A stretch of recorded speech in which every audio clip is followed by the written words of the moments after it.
Abraham Lincoln's legend was formed well before he became America's 16th president in 1860. Popularly known to his Illinois friends, neighbors and colleagues as Honest Abe, he was admired as much for his rough-hewn, self-educated, rail-splitting youth as for his mature identity as one of the leading lawyers in the state capital of Springfield. There he took on civil and criminal cases, along with minor legal transactions, and polished the oratorical skills that would vault him to the White House, after arguing against slavery in his fabled debates with Stephen Douglas.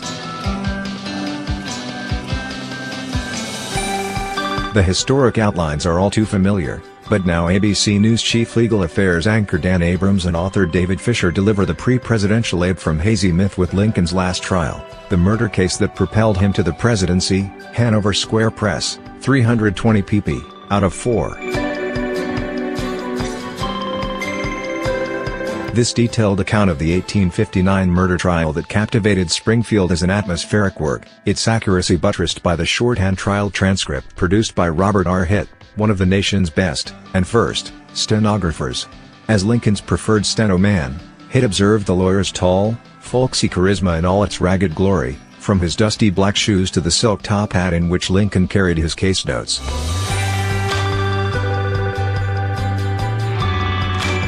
Through Hitt's eyes, and with more than a few deductive leaps, such as Abrams and Fisher's description of how a solitary Lincoln stared out the window of his cluttered law office, the book captures Lincoln's manner convincingly enough.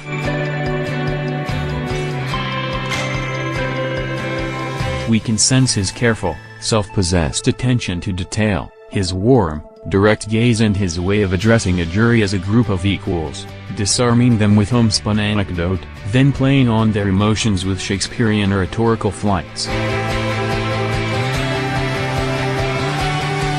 As for the murder case itself, it's a sad, small-town affair, involving two young men from local families who scuffled briefly in a Springfield drugstore.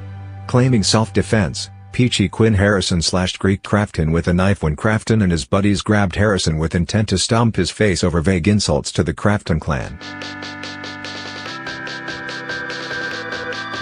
Mortally wounded in the abdomen, Crafton lingered for 3 days before dying, but not before allegedly forgiving Peachy in a deathbed admission. Unfortunately, steno man Hitt didn't make a practice of copying the attorney's closing arguments, so we're left with a spotty record of Lincoln's eloquence for the defense, as in this paraphrase, "What happened was a tragedy, and to find Quinn Harrison guilty of anything other than being young and impetuous and scared would do nothing but further the tragedy." Lincoln's words poured out of him without even a slight pause, and sounded to Hitt almost musical in their rhythm. While this was indeed Lincoln's last trial before the 1860 election that would spark the Civil War and the Emancipation Proclamation, it's a stretch to claim that it propelled Lincoln to the presidency. The case had no bearing on the dominant issue of slavery, and was more of a trauma for Springfield than a national distraction. At most, it cemented Lincoln's image as a courtroom star, and Abrams and Fisher have made the most of their material, polishing a musty transcript into an entertaining slice of life. These new books will keep you busy through beach season. USA Today.